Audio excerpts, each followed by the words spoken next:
What's happening, Magic players? Woo-hoo-hoo! It's your hype boy, PR Son. Carl coming right back at you guys. And hopefully you guys had a wonderful, wonderful Thanksgiving, man. I know I did enjoy myself. However, it was unfortunate I couldn't actually commentate last week. But hey, that's all going to change today. We got some magic for you guys here on the stream at Lotus. This is Mount Gall, Magic the Gathering at Lotus. And how you been doing, Carl? Yeah, I can't complain. Thanksgiving was alright for me. Had way too much turkey, but I'm pretty sure everyone did. So hey, it is what it is. Gave that holiday weight right there. Weight that is going to continue to grow because people don't normally catch on that they got that holiday weight until maybe after New Year's. New Year's and then all the New Year's resolutions and whatnot. But this is exciting because these guys are actually going to be preparing for a 1K that is going to be happening. If I'm not mistaken, I think it was in Cyprus. Yes. In Cyprus, there's a 1K event for Magic, and it's, of course, I'm assuming it's for Modern. Yes. It's going to be for Modern, so these guys are coming at it with the A games.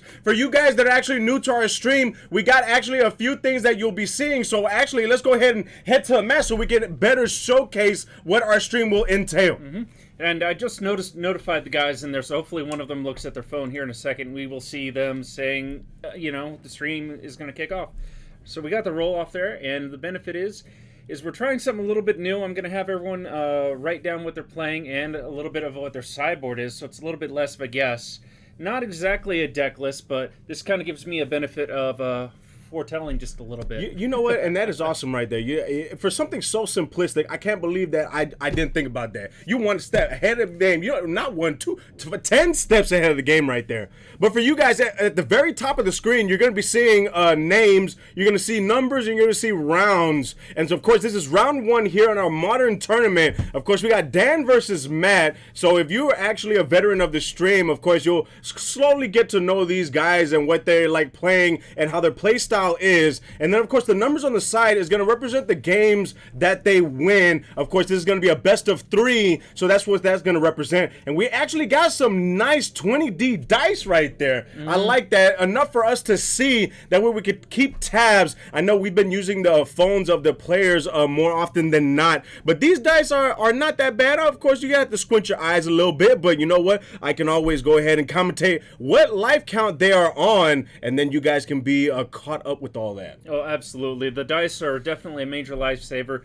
And we already can see that Dan is starting off with Lotus, of course, so we can assume that it's one of 17 decks right now. Of course, I have his deck list right here, but I'm going to let that be a little bit of a surprise and let him have a little bit of enjoyment here before we kind of go on.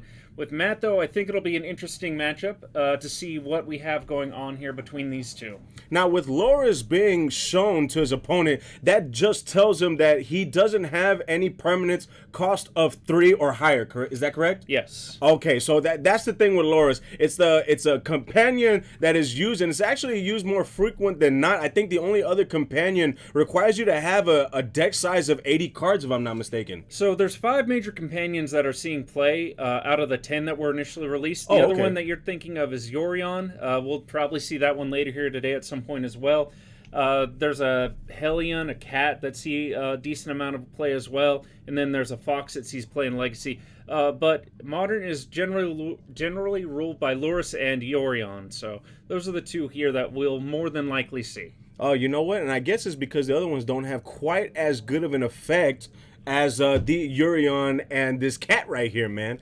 Hey, yo, we got Dan the China man on the horn right there. What's happening, playa? He went ahead and he, of course, is saying, hey, what's up to, of course, Kyle and, of course, myself, PR Sign. Very, very cool that we have some frequents that watch the stream here on Mount Gall. But no, it's always exciting. It's very exciting. You know what? I got to bring the hype. You know, that's what I'm here for. We got to bring some type of hype here. But, hey, with Loris, I think they're going to go ahead and discuss. You know what? Are they waiting for us to tell them to go? I think so. I'm pretty sure neither one of them have the Facebook feed filled up, so I'll be right back. Okay, so go ahead and let them know about the Facebook feed while I get these guys go. Of course, because we got a good amount of people that are going to be playing in this tournament today. Like I said, it's in preparation for the 1K that is going to be happening, if I'm not mistaken, this weekend. And these guys are ready. They got chock full. Oh, I can already see this dude got... Oh, he's going to go ahead and start. So he's got red and blue mana. He already started off with a Chandler and then pass turn. Oh, man. You know, the common cards right here. I bet you he has an Abu in his deck as well. He's going to be throwing out Abu. And if you don't know, Abu is a.k.a. Oh, Ragavan. Ragavan. I had a brain fart there for a little bit. Yeah, it's Wednesday. It's fine. Oh, man. It's hump day. Woo! So we already are seeing there, we're seeing Inkmoth Nexus and Springleaf Drum with an Ornithopter. Now, normally in past Modern, this would tell me this is some version of Affinity, but right now Affinity is well knocked out of the format. So this narrows down Dan's choice to just one deck, and that deck is Hammer Time. Okay, so hold up now. So he played multiple cards at once, so they had a cost of 0? Yep. Oh, my goodness. And they tap for mana or no? The Springleaf Drum taps for mana. Okay, the Springleaf Drum taps for mana, and then what do the other ones do? So the Ornithopter, it's a 0-drop. That is a 0/2 flyer. That's it. A 0/2 flyer. Springleaf Drum says tap and untap creature you control, produce 1 colored mana. So in theory, the play is play Inkmoth Nexus, tap Inkmoth Nexus for a Springleaf Drum, play Ornithopter for free, tap the Ornithopter for another mana, doesn't matter, play the other Springleaf Drum. Okay, so they're mana dorks pretty much. Effectively, but in this deck, they're also a major win con. Affinity and Hammer Time pretty much run off the same thing, and that is they're going to pump up one creature really big and get you within a couple of turns. Oh, I gotcha. So it uses a lot of equipments and artifacts and so much. Oh, okay, I see. Well, it looks like Matt is going to be throwing out yet another Chandler. And so Matt down to 17 lives. His opponent Dan is at 20 lives. 2 Chandlers on board, and he's going to try to see if he can get that Delirium off. It's going to be hard, but the double Delirium trigger definitely helps. But unfortunately, it looks like he was only able to mill into his grave land. We do see the Serum in there. He's going to draw that card Scry 2. Hopefully, that'll enable him in the future. But right now, those are just 1/2s. That's not going to discourage him, though. Obviously, that's going to go right into Dan. Dan's going to go to 19. Oh, you know what? That's one over the head right there. And guess what Matt did before he swung? He took 2 cards in bottom deck. That's what he did right there. Hey, what's happening, David Dino? How you doing, man? Hopefully you had a wonderful turkey day, man. And now we're just over here commentating some good old Modern Magic. And it looks like we got, oh, man, hold on. I know this card. Man. It brings out the constructs. Urza Saga. Saga, there you go. Yes! I get so excited, man. I'm starting to memorize these cards because I'm playing a little bit more and more and more. And hey, I'm not gonna lie, I've been tweaking some Magic and I've been looking at it, and so far so good. I think I might need to start a fund though, because I'm actually looking into getting some shock lands from my Modern deck. That'll be good. That'll be a nice upgrade. Dan actually did surprise me here, though, and he immediately played a Shadow Sphere and a Colossus Hammer. Now, normally the deck is actually going to keep those cards in hand, but he just auto-played them here. He's going to have a hell of a time equipping that Colossus Hammer unless he happens to have a Pure Steel Paladin in hand, but that's not going to matter too much because we saw the Ornithopter die there. Right. Okay, hey, you know what? We got Boo Boo on the horn saying that there's some big Texas-sized dice. Everybody knows everything's bigger in Texas. Come on now, bigger in Texas right there. We got Dan at 19 lives. His opponent Matt is at 17 lives, and he plays the TV right there. He plays the bobble. He's going to go ahead and look, and I think at the end of his turn, he looks at the top card of his opponent's deck. He can look at any deck, any top card of any deck. Oh, at any deck. And then, of course, the next upkeep, he draws a card. Oh, see, I'm getting this. I'm starting to get this. PR sign, man. We're starting to know a little bit more modern cards as we go along with commentating. And I don't know. Oh, he's playing, it's something, emotions, exploit, express, something express.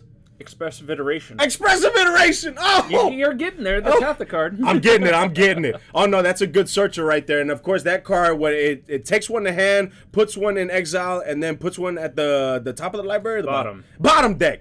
Puts it at the bottom of the library right there.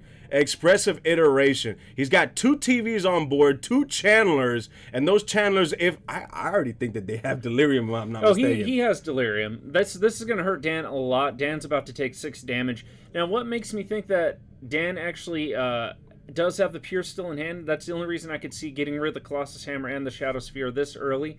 The problem is right now he doesn't have the white to produce it. We see a Memnite there. I believe that's another Plains in hand. Why he's keeping it in hand, I don't know. Maybe it's just to make Matt think that he has something.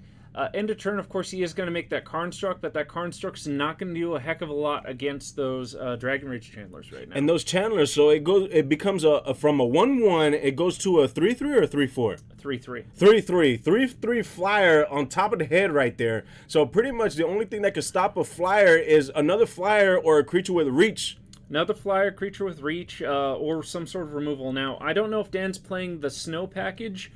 within Hammer Time or not, we haven't seen any basic Snowlands. That's usually the key difference between Hammer Time decks is whether or not they play the Snowlands or they play basics. If they're playing basics, you cannot expect the removal to be the snow enchantments that can deal with that relatively easily. Well, it looks like we got Dan going down to a quick 7 lives. And, of course, at his upkeep, he's going to go ahead and, I guess, bring out another construct. Yeah, of course, these constructs do gain counters, but they have to have enough artifacts in order to make them somewhat threatening. However, these constructs still are on the ground. And so I don't know how he's going to be able to stop the overhead damage. I mean, in order to seal this, it doesn't seal the next turn because it's only 6 to his 7. I don't know if Matt has it. Well, it looks like Matt does have shocks and lightning bolts. He does. Right now, Dan's in a tough spot because those Dragon Rage Channelers will make it very hard for Dan to defend. Dan does have a move, and that move is tapping the Inkmoth Nexus, or activating the Inkmoth Nexus, and he can block one of the Dragon Rage Channelers.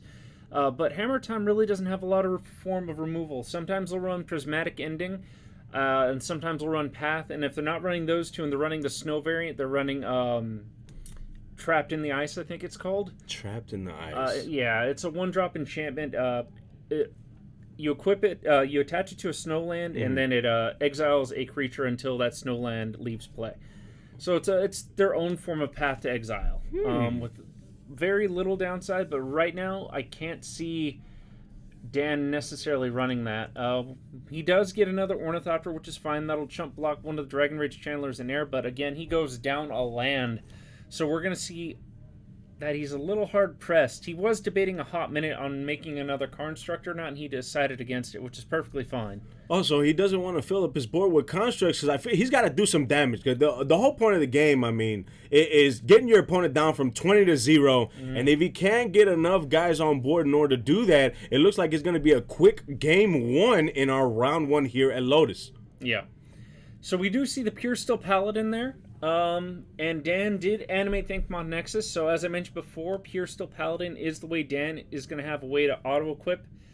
He gave the Pure Steel Paladin the Colossus Hammer, and that's going to immediately kill Matt unless Matt has a way to deal with, the Infector. That's going to immediately kill him? Yeah, once you hit 10 Infect damage, you die. Wait, okay, so how much Infect did the card already have initially? 1. Oh, and it multiplied to 10? Colossus Hammer gives a target creature +10/+10. Oh, this guy.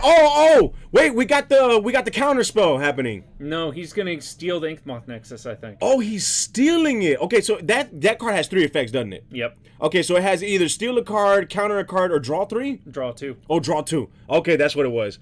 Oh man, he was trying to swing in for game for 10 infect damage. Wait, what happened?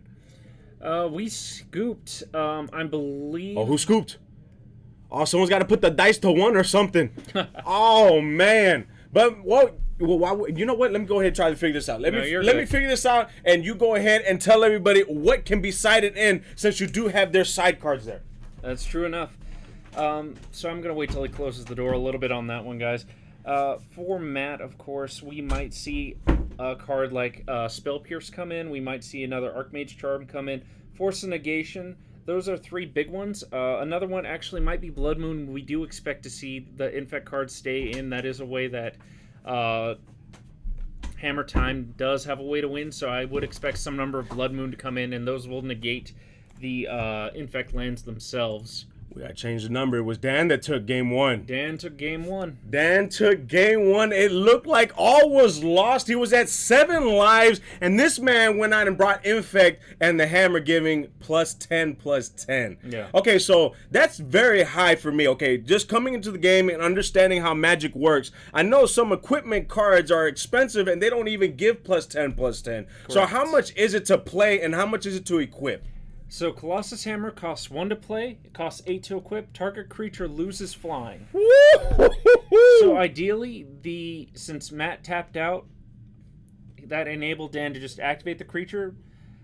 Realistically, Matt should have responded by stealing the creature initially before anything else happened, but he didn't, and then he equipped and went to combat, and then there was nothing really else that they could have done at that point.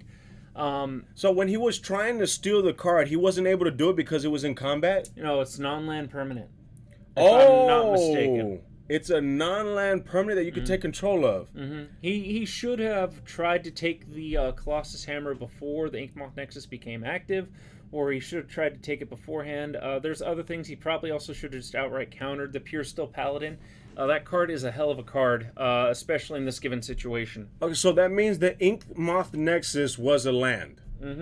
Oh, man. Hey, that's real good right there. So game 1 under Dan's belt. We're about ready to embark in game 2, and you already know how it is. These guys are ready to go. They're prepping for that 1K, so they're going to go ahead and power shuffle, and on top of that, they're going to be siding in some cards. Now, for Matt, I don't know what you would side in against Infect. Is there specific cards that you would side in against Infect? Right now, I'd actually bring in, Matt has a Pithing Needle in his sideboard. I'd bring in Pithing Needle.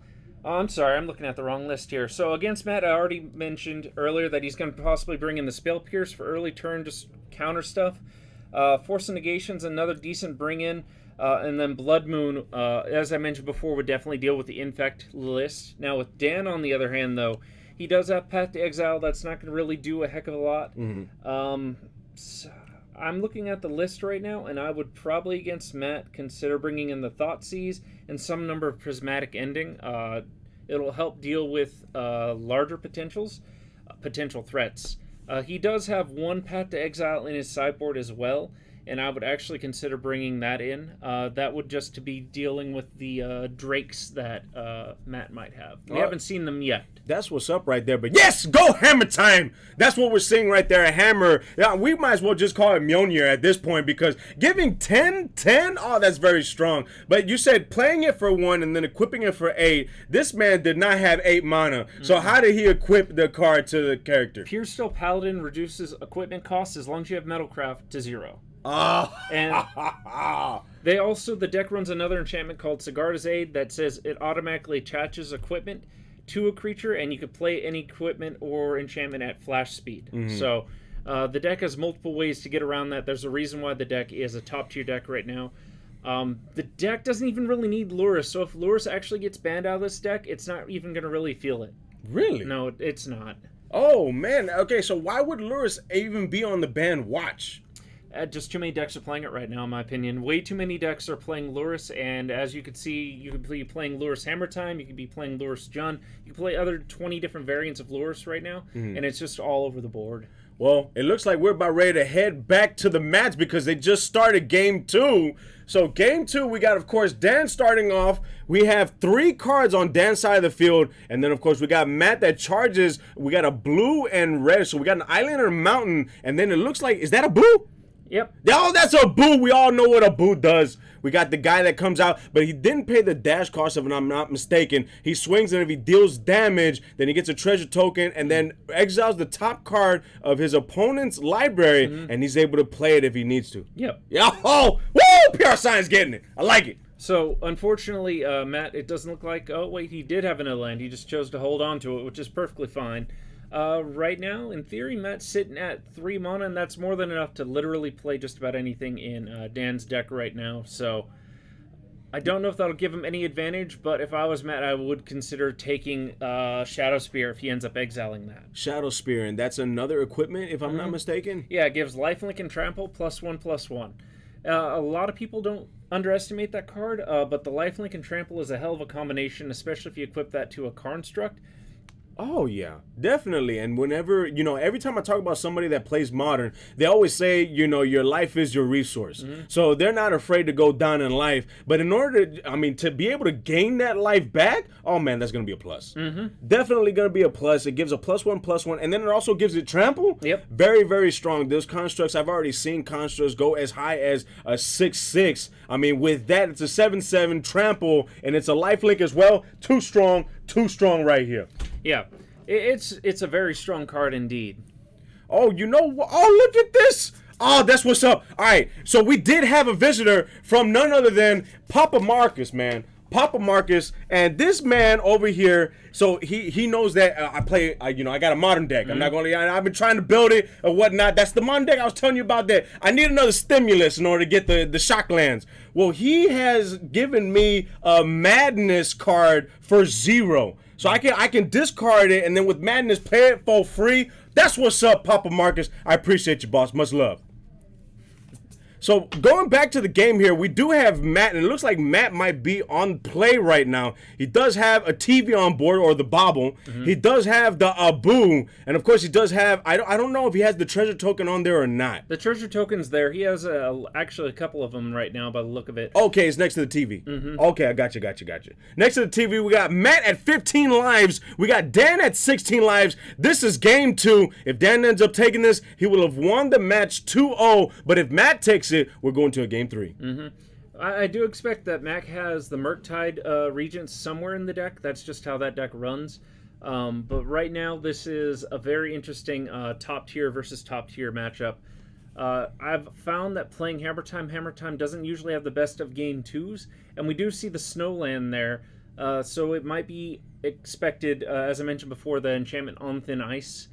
We might see that, we might not. Some decks do play it, some decks don't. So the reason why you say Hammer Time doesn't have a good going for game 2, is it because there's a lot of cards that you can side against it?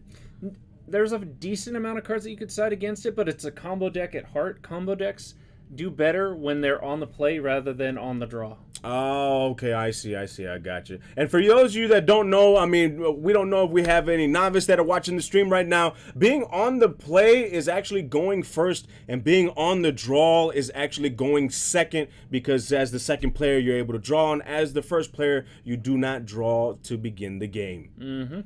So he's going to go ahead and tap one, and it looks like he taps one for, Serum Visions. Serum Visions. It looks like he draws one and then scries 2 is what it looks like.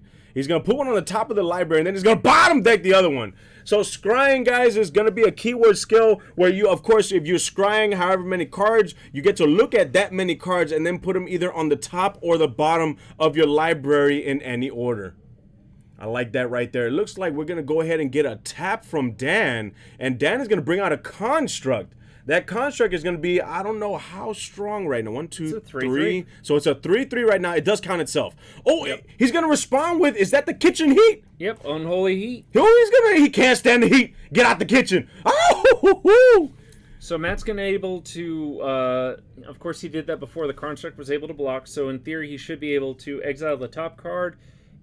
It's a land, it's not going to really benefit him, he's just going to take the treasure token.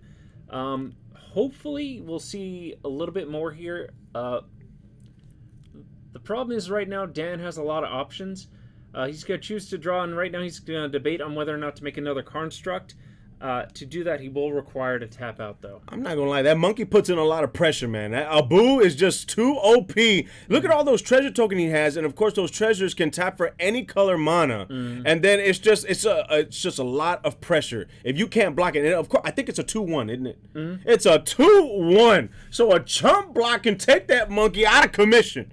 But it looks like he went to search for something. So he searched for a Spring Relief Drum. So what he will probably do right now, he's going to tap that construct for mana, play a Plains, and then we might see a another Pure Steel Paladin, oddly enough. Actually, he's deciding to tap the Ornithopter. We do see another Colossus Hammer. Oh, that hammer looks good, too. It takes up the whole picture. I like the artworks on these cards, man. Oh, yeah. It's just like a little dwarf carrying around a giant hammer. It's hilarious. It is hilarious. You know what? And it corresponds very well to its effect. It's a huge hammer. It's a 10/10 right there. And why wouldn't a dwarf have it? That's some good irony right there. It looks like he's going to go ahead and pass turn, and I think after that, or on that was his upkeep, maybe, I think it was. So he went ahead and drew for a turn, and now Dan is going to go ahead and tap some mana. And he tapped 3, and he's going to go ahead and bring out... Pure Steel Paladin. Oh, he said no! Counter spell! And of course, the counter spell art is actually really cool, too. It looks like he's going Super Saiyan, but he says, psych! We're going to counter that and making sure that the Pure Steel Paladin does not hit board, because if I'm not mistaken, that allows him to equip for free. Yep. And that would have given the Construct +20/+20, or odds are actually probably the Ornithopter. But we see another Colossus Hammer there. If Dan manages to get an actual... Well, no, he countered it. He bring in that spell Pierce, like I mentioned before, which is a great bring in against this low to the ground deck. But if Dan manages to get one Pure Steel Paladin on board, or some way to equip these Colossus Hammers, Matt's going to have a hard time. You know, and it's not logical. You know what? I think it's all going according to plan, man. Because you know what? As a human being, I can only hold 2 hammers, and it looks like I'm gonna need both my hands in order to hold one of these hammers. You know, +10, +10. But man, for him to actually try to bring out a third hammer, oh, this guy got them guts.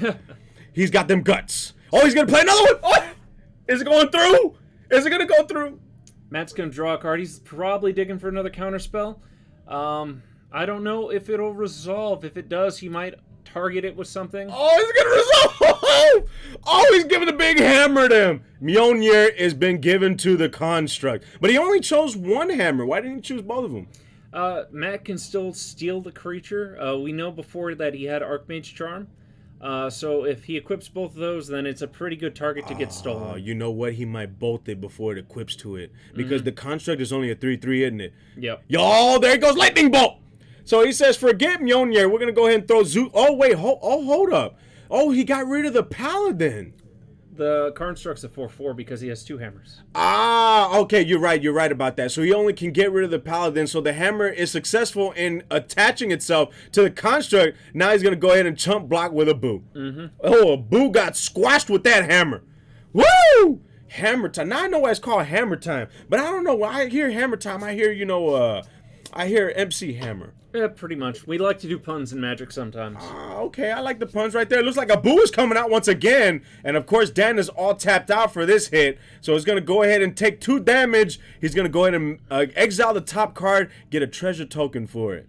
If I was Matt right now, I would actually cast that Memnite. That Memnite's another 0-drop creature. It's a 1/1. It's a chump blocker. It'll absorb some damage and keep him on the defensive. There's no reason to not play the Memnite. You got to, but at the same time, with Mjolnir being as strong as it is with Lifelink and Trample, it doesn't have Lifelink or Trample. Oh, it doesn't have Lifelink or Trample. Oh, you were talking about another equipment, weren't you? Yep. Talking about Shadow Spear. I'm mixing them up. So the hammer only gives 10/10. Hammer only gives 10/10. Oh, okay. It's a big hammer. So it's a huge hammer. Okay, but no other keyword skills. All right, so it's not as OP as I thought it was. No. So definitely the chump block is needed. That's a good play by Matt right there. Matt being at 15 lives, his opponent Dan at 10 lives. This is game 2. Dan did get the first game with the hammers, and he actually did succeed in taking the first game with the hammer, but he equipped it to an infect creature, and it was 10/10 infect. Wow. There's some good stuff right there. You see in Modern Magic, these guys going at it because, of course, this is preparation for a 1K that's going to be happening in Cyprus, down in Texas, man, down in Texas. And, of course, like Boo Boo said once before, everything is bigger than Texas, and that's why we got the size that we do of the 20D dice. Yeah. 20D dice, a little bit of a redundancy right there. But he's going to go ahead and tap. Oh, man, this guy's going to bring out 2 hammers at once. I don't think so. So I think Dan's deciding what he wants to do. He's actually going to go with the Pure Steel Paladin. Oh, another Paladin! Which is perfectly fine. Matt let it resolve, and we saw the equip there. Matt's going to block. That's all he can really do. I think Dan was debating on whether or not the card that he didn't know about in Matt's hand was a counterspell, and I think he was debating on whether or not to bring Lotus to hand. I didn't see the Pure Steel Paladin in hand, so I'd lean more towards Lotus, but Dan definitely did the right play by just dropping the Pure Steel Paladin auto-equipping. Now that Pure Steel Paladin is going to be immune to all sorts of removal within that deck, it's just going to be really hard for Matt to actually come back at this point. Now, the immune to removal, that's the effect on itself. No. Or when I say immune to removal, the deck that Matt is playing has a very specific removal main board. It has Unholy Heat, which deals 6 damage to creatures. It has Lightning Bolt. It may or may not have another card that destroys an artifact or deals 3 damage. That card there specifically basically makes it so Pure Steel Paladin is immune to all the removal within Matt's deck specifically. So what you're saying is he doesn't have actual removal. He just has damage cards, and none of his damages go up to 10. Correct. Oh, this guy is he's in the hot kitchen right there. He's in really a hot seat. We got Dan, of course, at 10 lives. We got Matt at 14 lives. We got a Paladin with a Mjolnir with a huge hammer. We got a Construct with a huge hammer as well. And you know what? This is not looking good for Matt right here.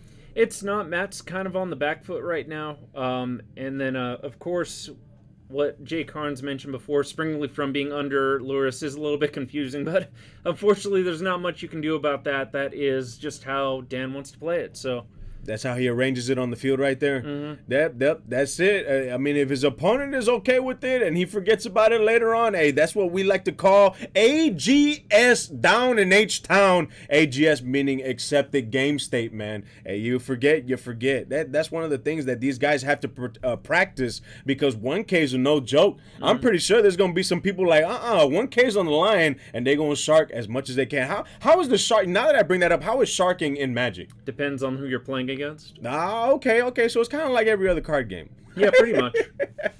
Hey, you know what? It's going to happen as part of the game, but that's why we just got to get better at it. So there is no room for those sharks out there, for those great whites. Mm-hmm. And it looks like he's thinking, I don't know why he just don't swing in. Is there any thing that prevents damage? Oh, no. Oh! There's a card that says, I steal your 1-drop. But he's going to respond. He's going to probably kill whatever he's going to target. Okay, so he's letting it resolve, and then I guess he's gonna get.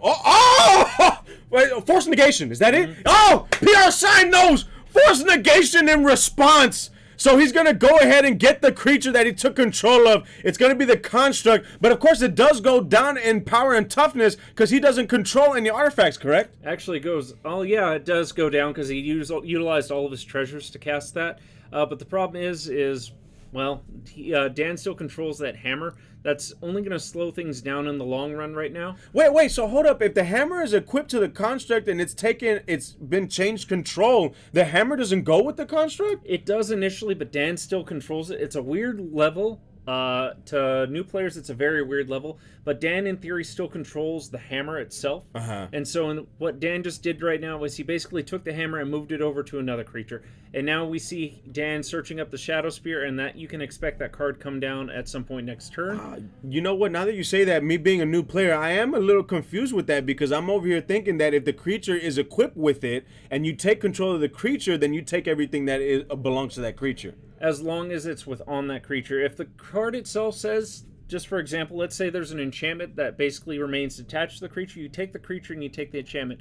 Equipments are special in the way that you can basically move them wherever the heck you want to. It's just like an equipment on the battlefield. Okay, so with enchantments, it works the way I'm thinking. Mm-hmm. But with equipments, no, it kind of floats, and since it was still Dan's turn, he can equip it anywhere else. Pretty much. Okay, I got you. I'm getting it. PR Sign's getting it over here. But it looks like Matt is getting it as well, and he's got a field now. Not only does he have an Abu, a Ragavan, he has a construct, and it looks like he has a creature on the side over there. It looks like a dragon. Yep, so that's the Murktide Regent, as I mentioned before. That is a very strong dragon right now. That should help out Dan in the long run.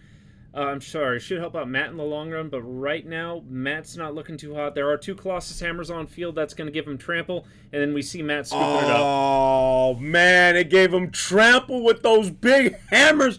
Woohoo! Now I know why it's hammer time. Yep. Oh, man, that is actually very interesting. I like the playstyle of that one. It's more equipment-oriented. It's more, hey, I'm going to get this huge damage. And it's pretty cool because Modern, I've learned that Modern is very fast. Mm-hmm. You got to cheat out your cards, and then you got to deal a quick damage as heavy, as fast as possible. And that was really cool to see right there. Oh, absolutely. The decks played as they would, and we do see Matt there on the side. As I mentioned before, he probably brought in those Blood Moons to deal with Infect Land, which is smart. They also deal with Urza's Saga. They instantly kill that card. So they're definitely good bring-ins. We saw the spell Pierce, as I mentioned earlier, so it was pretty on par with what I thought he was going to bring in.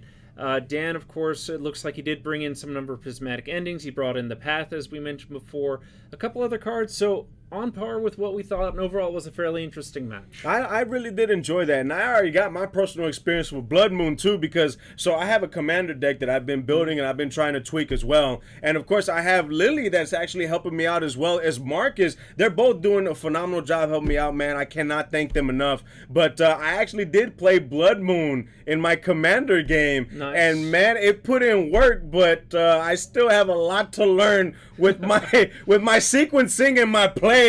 But yeah, no, I consider that my friendship commander deck, and now that I got these cards from Papa Marcus right here, it looks like my modern deck is also going to be a friendship modern deck right here. Well, there you go. A lot of people would definitely disagree with you being Blood Moon being a friendship card. There's a couple of big advocates out there who would probably very much disagree with you, but I'm glad you're having a good time with that card. I'm enjoying it, man. Every card game I go to is phenomenal, whether it be DBS, whether it be Magic the Gathering, and soon it's going to be Digimon. Oh, there you go. But we will return for round 2 here on Mount Gall. Do not go away. This is your hype boy, PR Son. Carl coming back at you guys.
What's happening, Planeswalkers? It's your hype boy, Pure Soy. Carl again, coming back at you guys. And we are embarking in round 2 here on Mount Gaul. This is Magic the Gathering at Lotus. And man, it was a great first round, but we did have Dan take it within 2 games. Now we have 2 new Planeswalkers up on the screen for you guys. We have Alan on the left, and of course we have Eli on the right. And you already got their sides, and we're ready to go. I cannot wait to continue the night that we have here on Hump Day. Yeah. So I just want to point out, I don't think you could necessarily see it, but just off the side of the screen there, Eli does have Yorion facing, so we can expect some sort of Yorion deck from Eli.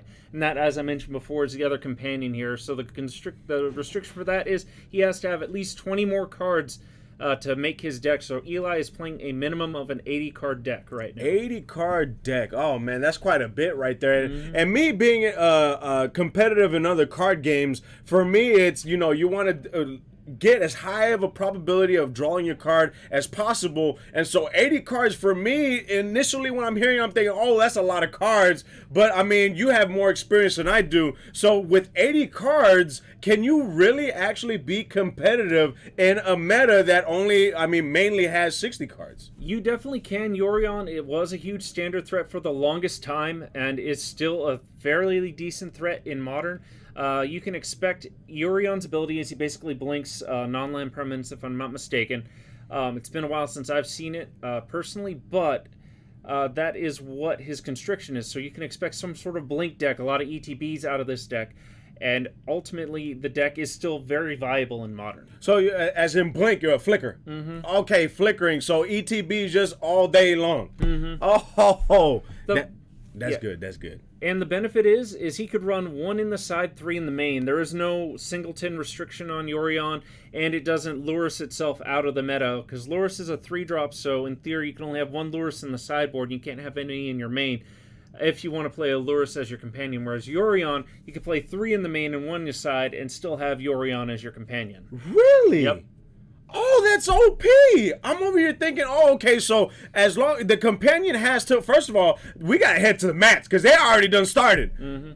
Okay, so me trying to wrap my head around this. So you said even though Yorion has companion on it, it can be in the deck as well? Yep.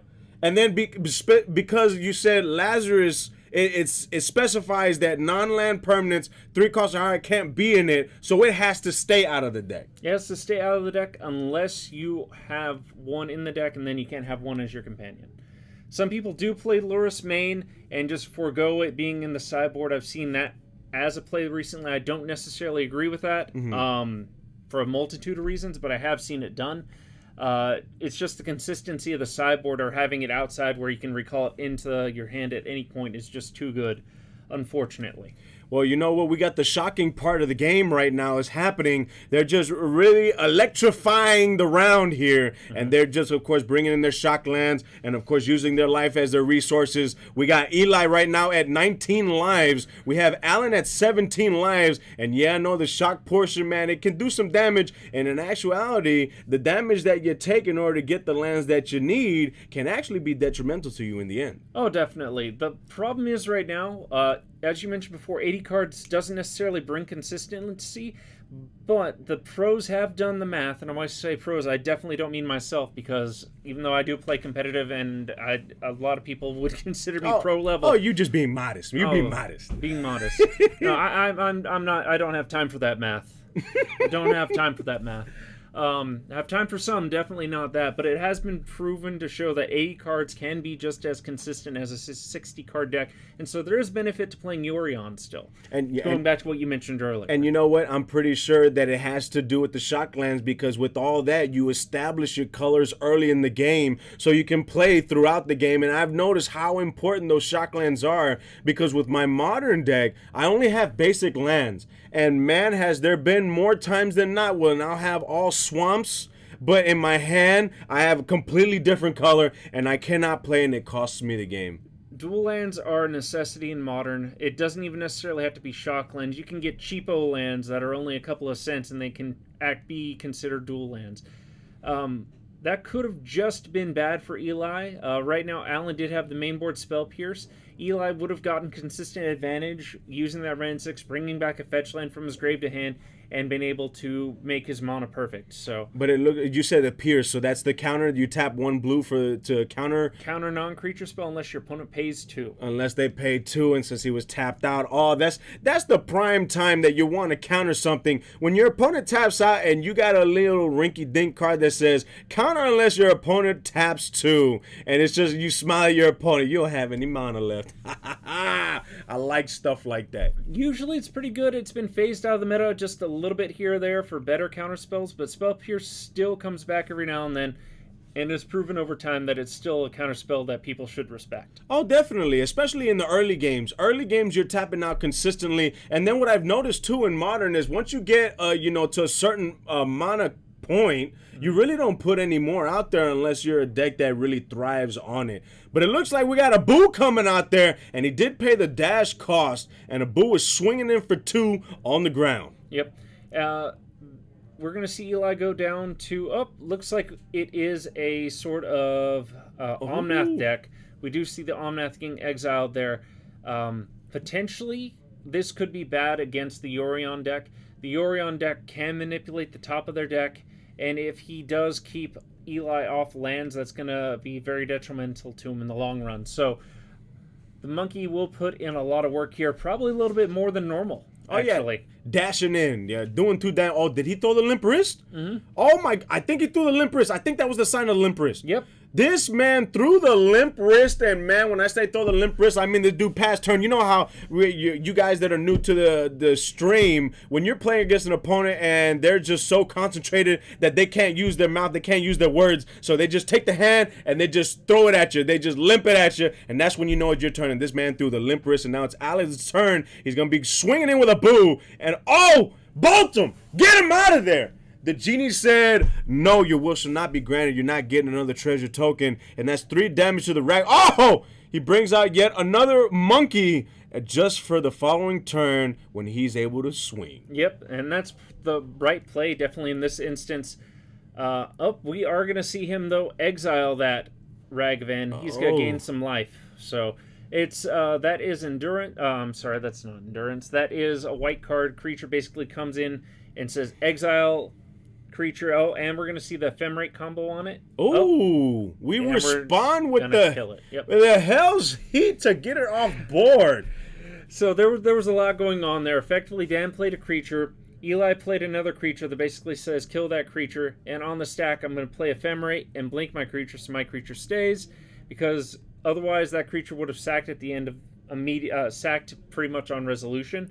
And then Alan said, no, I'm going to make sure that creature dies, and then you don't get any beneficial benefits to this. So that's a good stack right there. That's the longest stack we've seen tonight thus far.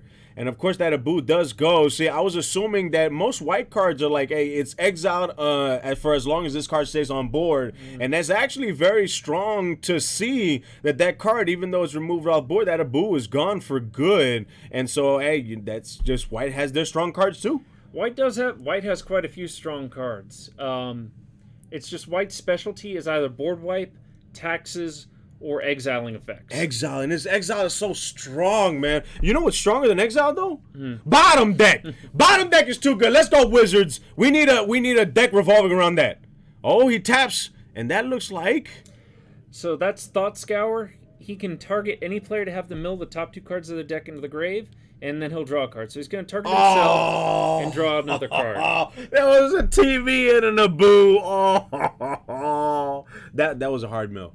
Sometimes. That hurts right there. I feel like that hurts real hard. Because that's 3 Abus right there. He only got 1 in the deck. And the probability of him seeing the last Abu within the cards that are remaining in his deck is slim to none.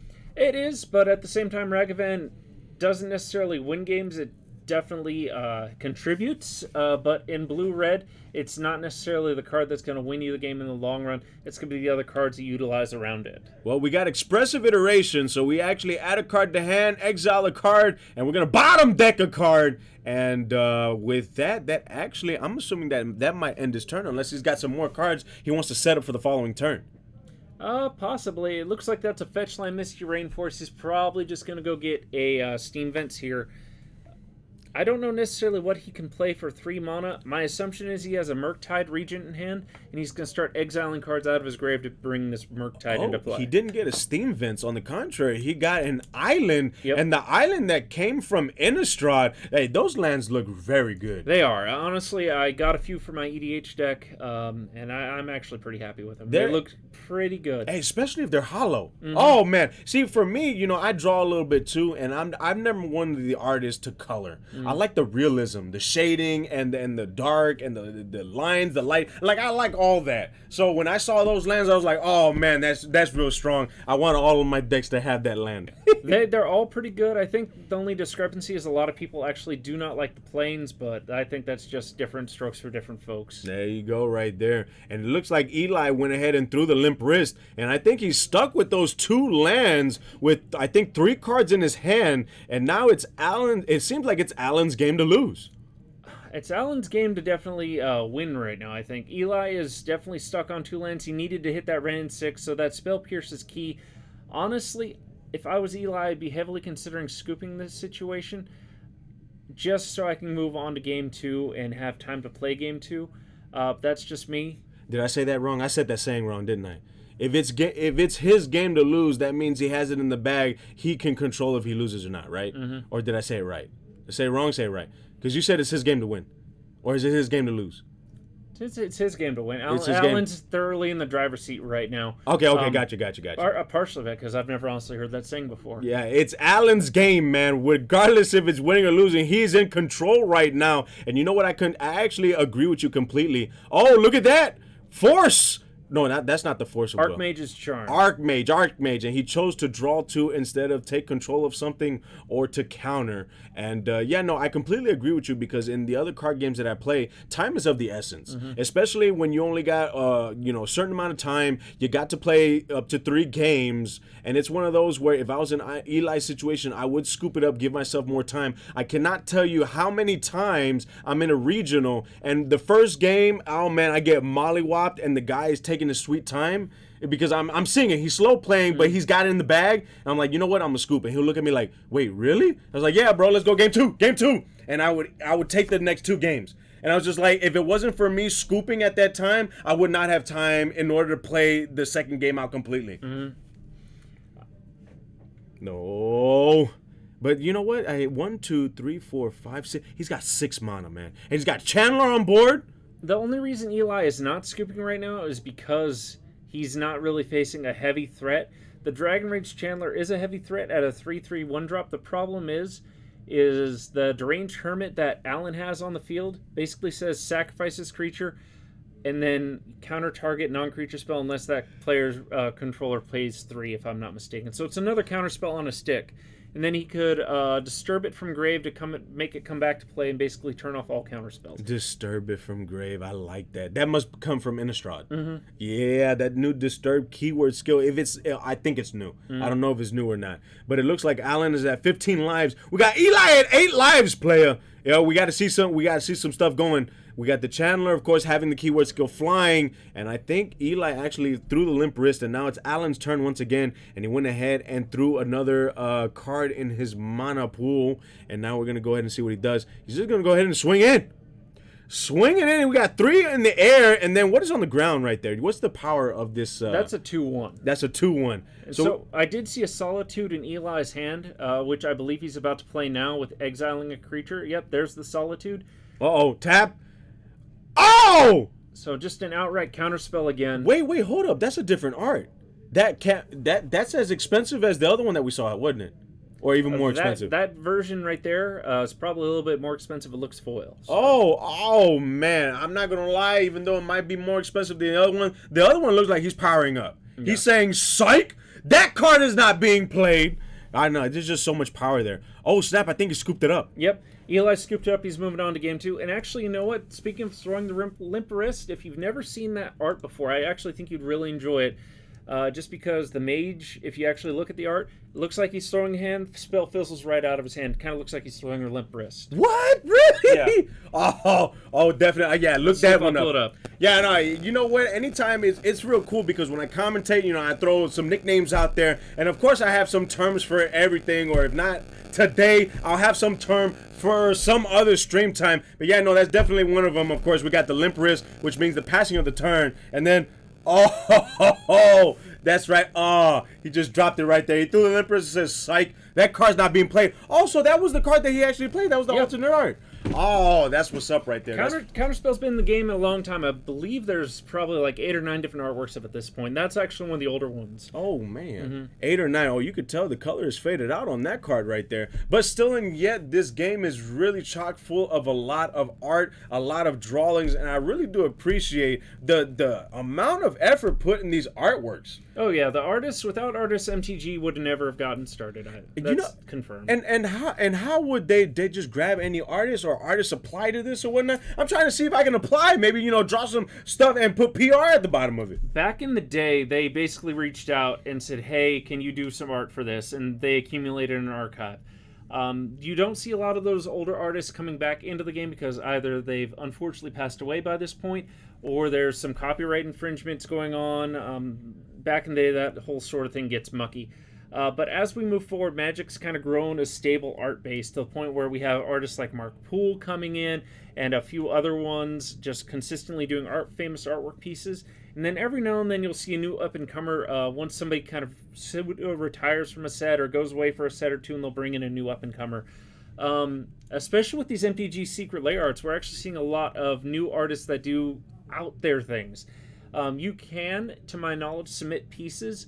It's just a matter of if they ever decide to reach out to you. I have heard that MTG, when it comes to that sort of the situation, reaching out for artists, I have heard, especially from Twitter, that they're not the most easy to contact when it comes to submitting artwork. So, no, but you'll hear PR sign. But I wouldn't go with the consistent route. I'd be like, you know what? I just came up with a good drawing. Hey, I'm gonna go ahead and submit it to see if Wizards will like it or not. I'd be one of those, a freelance artist, if you will. But I think having to pop out a whole bunch of art like that, I think that'd be a little bit too much for me to do. Maybe you'll get your own secret lair. There you go. Maybe so. And with that, they're actually siding. And I know that you were a step ahead of me, and you got these guys' sides. Correct. So with Alan here, he does have quite a bit of a sideboard. I don't know necessarily what more he could do to bring in other than bring in some mystical disputes, and he's probably going to bring in his Torpor Orb here to stop all the ETB effects. The mystical disputes will also help counter the additional counter spells that we might see. He might also bring in Alpine Moon, depending. I don't necessarily see that actually happening, though. If I were him, I'd keep it short, sweet, simple. I'd keep the Mystical Disputes, and I'd keep the Torpor Orb. Now, on Eli's side, he does have quite a bit going on for him. I would bring in the 2 Endurance to get rid of Alan's Graveyard. That way we can keep the Dragon Rage Channelers as 1-drops. 1/1s. I would also bring in Lightning Helixes. Just as an additional form of removal for the early Ragavans, early Dragon Rage Channelers, get those guys down. Outside of that, those cards, I don't know necessarily what they would bring in beyond those. So the Helix, is that another lightning bolt? Does it deal 3 damage, or does it deal like a different amount of damage? It deals 3 damage at the cost of 2. Oh, it's 1 white, 1 red, deal 3 damage to basically player, creature, planeswalker, doesn't matter, and then you gain 3 life.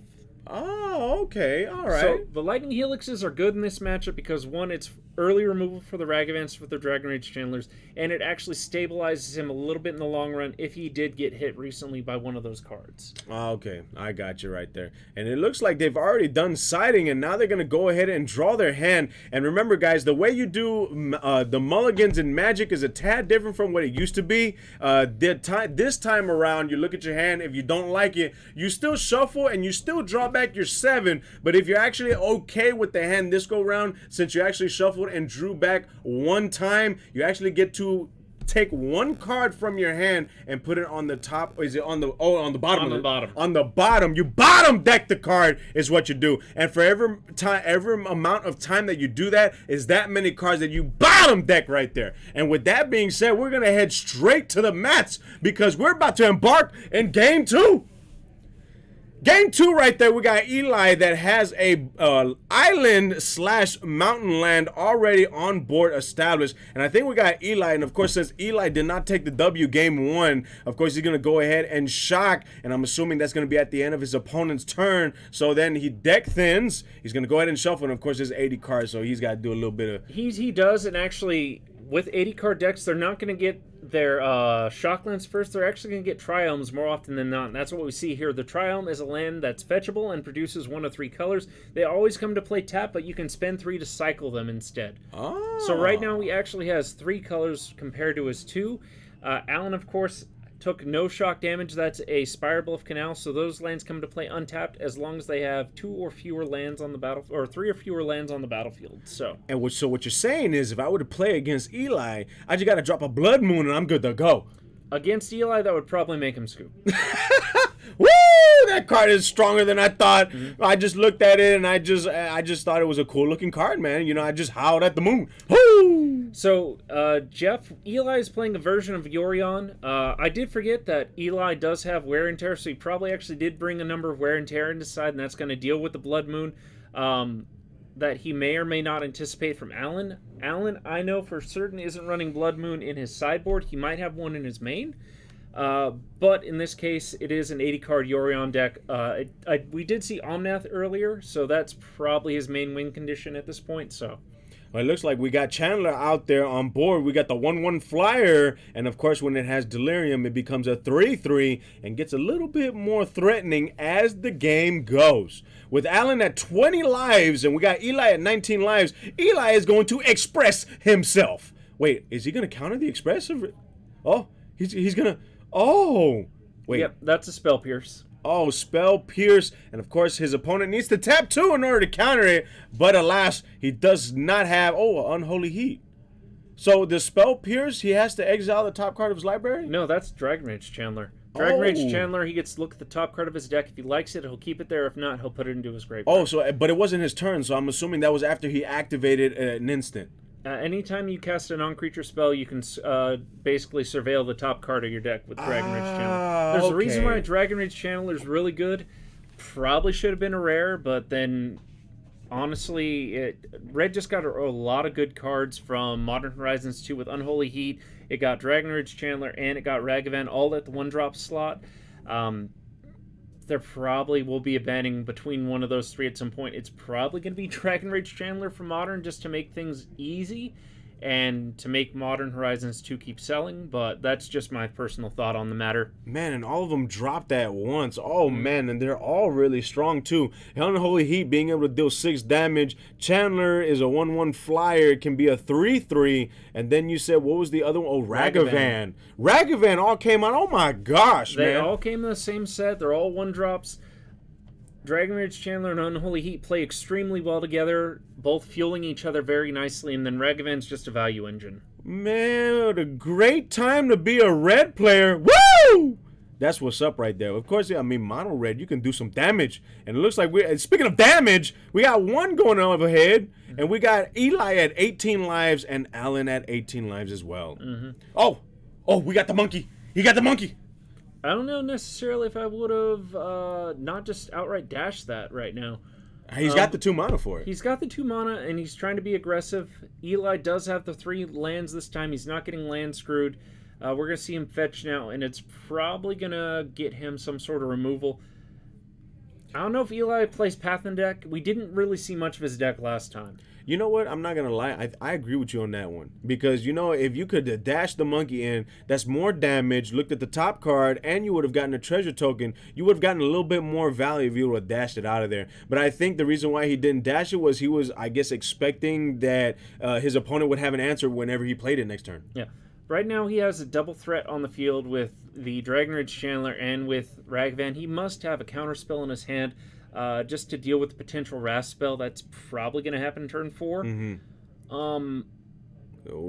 I'm trying to think. Maybe Eli has Supreme Verdict. As I mentioned before, we really didn't see a lot of his deck. He was stuck on 2 lands for the longest time. So that is true. That is true. And you know what? Another advantage of scooping early to your opponent is your opponent not being able to know what to side in because they didn't see much of your cards. Yeah. Well, that regardless of, you're absolutely 100% correct. That happened to Eli regardless because because he was stuck on 2 lands. So he got to actually see more of Alan's deck, and the exact opposite was true with Alan. He got to see less of Eli's deck. We do see a Spreading Seas there. That enchants a target land. That land becomes an island, and then Eli draws a card.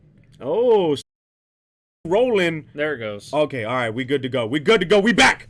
We back. So he actually put it on his canopy land there. That's gonna stop Alan from drawing cards later. That is just now a basic island. It only produces blue.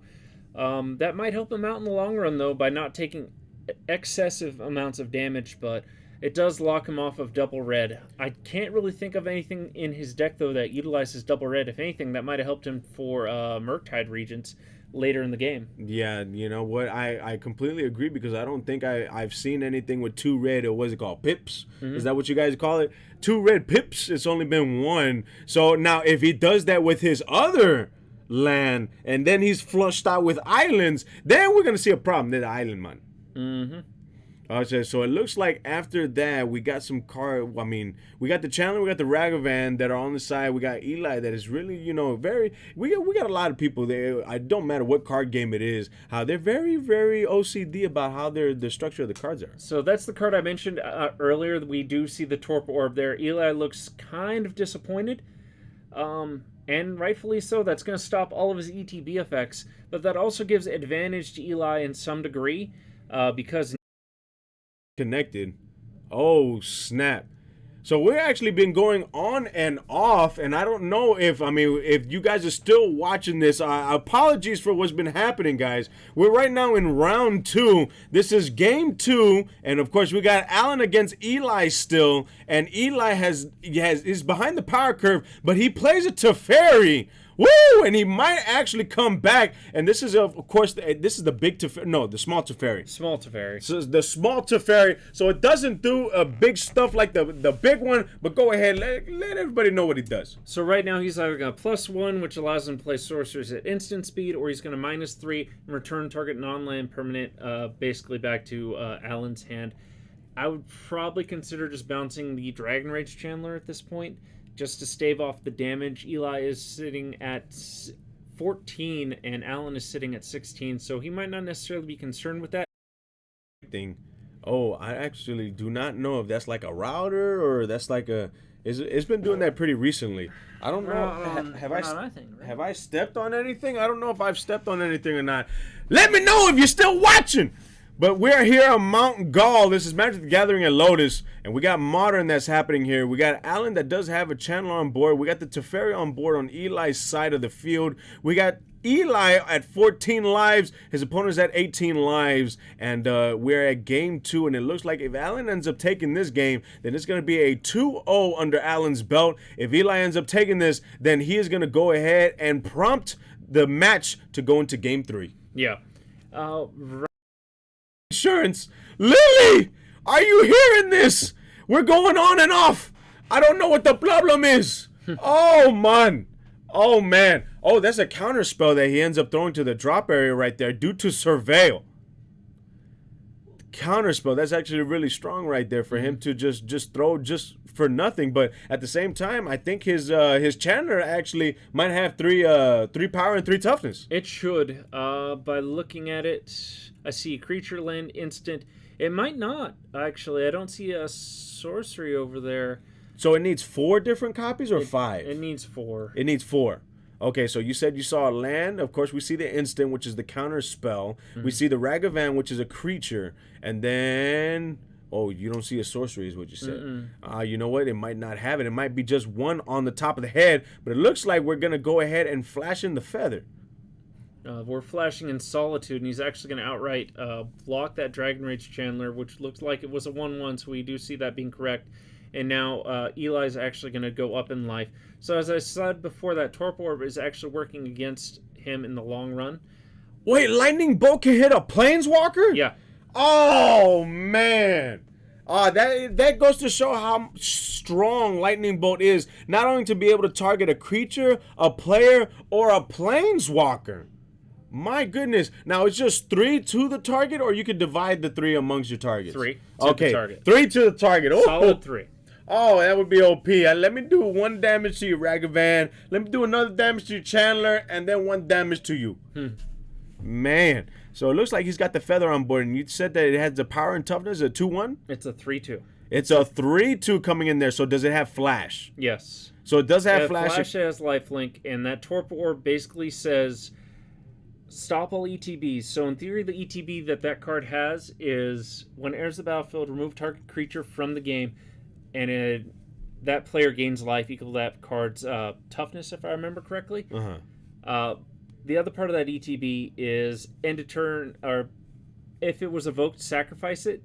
Torpor Orb stops that ETB, and so basically has a free 5-drop that's a flying, that's a 2/3 fly with a lifelink. So. Oh, I gotcha. It stops the ETBs. Okay, which is actually very imperative if your opponent actually relies on those ETBs to go off. It looks like he's going to go ahead and throw the limp wrist. It's back to Eli's turn, and Eli quickly charging a dual color land. Oh no, he's going to go ahead and shock with it. So now Eli down to 16 lives. His opponent, Allen, is still at a hefty 18 lives. This actually is a pretty steady game from game 1. Oh, yeah. If Yorion can hit lands, it'll actually throw up quite a bit of a run against any other decks that we normally would see. This is basically Yorion Elemental at this point. Now we've got to see more of Eli's deck. We can kind of guesstimate where he's going to be along with the whole Elemental theme. Omnath was kind of a clue, but there were some other options that he could play in theory. So Elemental, as in he actually takes his lands and he swings with them, and there's still lands and creatures, or not that kind of elemental. So all of his creatures in theory should be elementals. Okay, as in just it's the type. It's an elemental. Okay, I got you. So an elemental, and is there any type of characteristics that elemental have that differentiates themselves between like humans or vampires or whatnot? They're living elements. Just living elements. They don't like all elements normally have like trample or something like that, or they span the color pie. It's basically if the Twister Twister grew eyes and arms and actually decided to actively go against the farmhouse to kill people. That's right. Personification at its best, adding human actions to inanimate objects right there, non-living things. Oh! So there's Omnath, as I mentioned before, so that has 3 landfall triggers potentially. 3 landfall triggers? He flickers lands? No. So whenever a land enters the battlefield, it will activate one of Omnath's triggers. The first trigger is he gains 4 life. Second trigger is he gains 4 colors. And the third trigger is he deals 4 damage to each player and Planeswalker. Possible 3 triggers. So he's still only able to play 1 lands per turn. However, if he plays a card that allows him to play multiple, then he gets off those other effects. Correct. Okay, I got you. Or if he has a fetch land, plays fetch land, trigger first time, sacrifice fetch land, get another land, triggers the second time. So we could do some shenanigans is what I'm hearing. Yes. Yeah, you know what? And it looks like, speaking of shenanigans, we got Allen that's going to be put... You know what? I see Allen has a Ragavan in hand, and I don't know if he's going to be waiting for the opportune moment in order to play a Boo, but he's going to go ahead and shock himself, going down to a 12 lives. His opponent is at 19 lives. This is actually a very cool switch here because for the longest time in game 2, we had Allen that was up at a hefty 18 lives and his opponent was lower. Now we actually have the opposite. Yep. Man, and he went and got a land and it is red and blue, an island and a mountain. And man, I need shock lands for my modern deck. Oh, we need another Stimmy. But I feel like the Stimmy will only help me get a play set of 1 type of shock land. Depending on the stimulus, I think you'll be fine. I mean, the shock lands aren't expensive. They're about to get another printing, and it's going to make them even cheaper. I like that. They're getting printed in, I think it's called Unfinity, and they actually look like they're space. If you haven't seen the artwork, by the way, I highly recommend it. I'll show you once we go to the next break. But the Unfinity lands are all space themed and they all look fantastic. I will never buy any of the unsets. It's not my forte at all. I'll admit that. But I was almost tempted because of the way these lands look. Really? Oh man, you know what? And Kyle, you're a man of your word, and you put your foot down. And for you to tell me that you almost wavered in getting those lands when you normally don't, that must mean that the artwork is phenomenal. Man, I cannot wait to see it. I cannot wait for break. But before break, we still got to continue with round 2.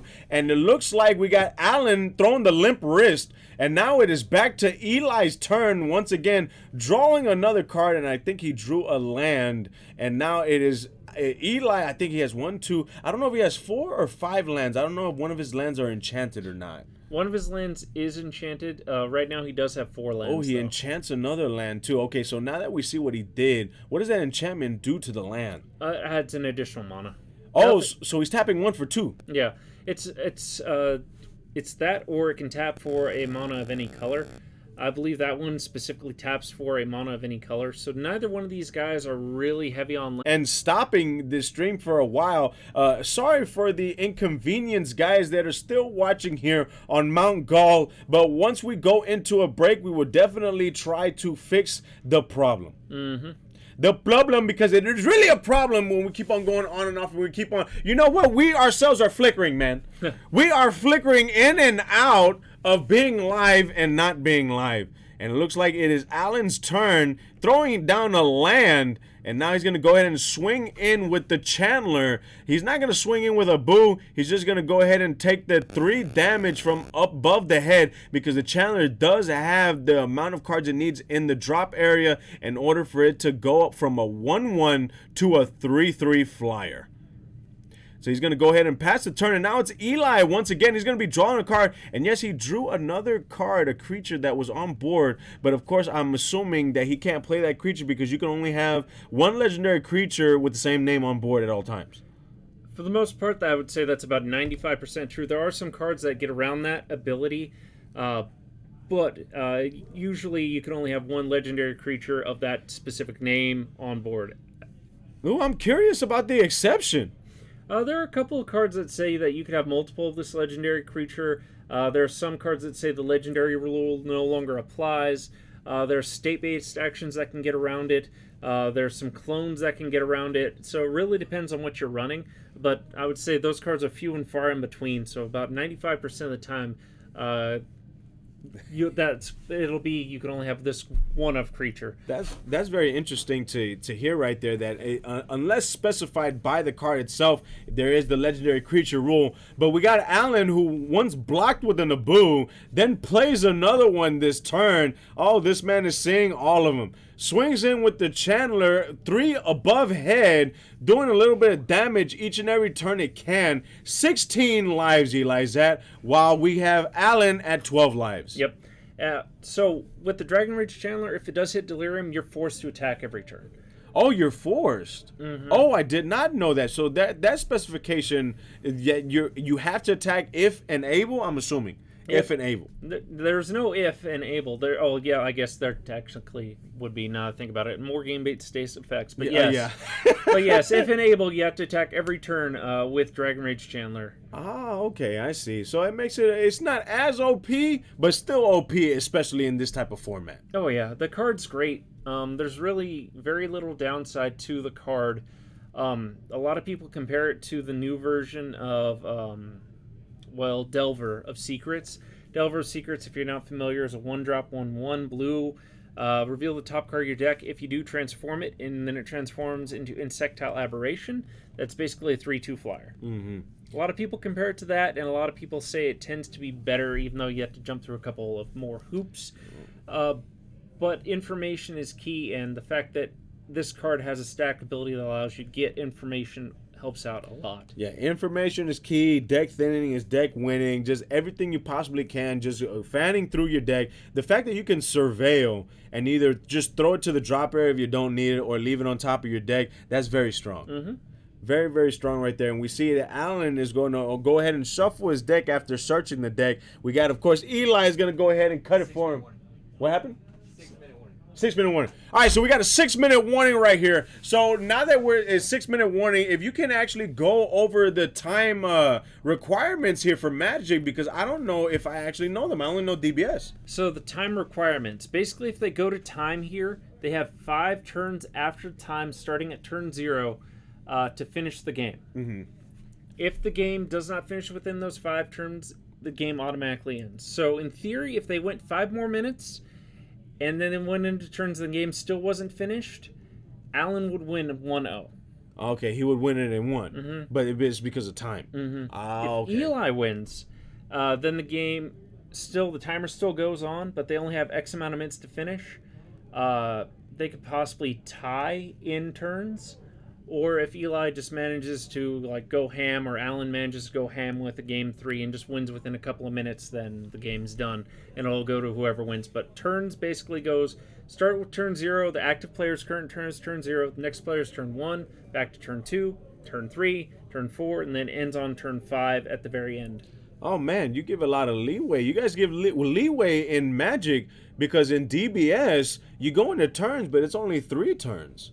It's only 3 turns there, and you know those extra 2 turns can really actually change the outcome of a game. The extra, well, we say it's 5 turns, but realistically it's an extra 6 turns with starting with turn 0, depending on how the situation is resolving. Right now, what's preventing that is the fact that Yorion decks can take a lot of time. Alan was super lucky in the idea that one Eli was stuck on 2 lands and he took game 1.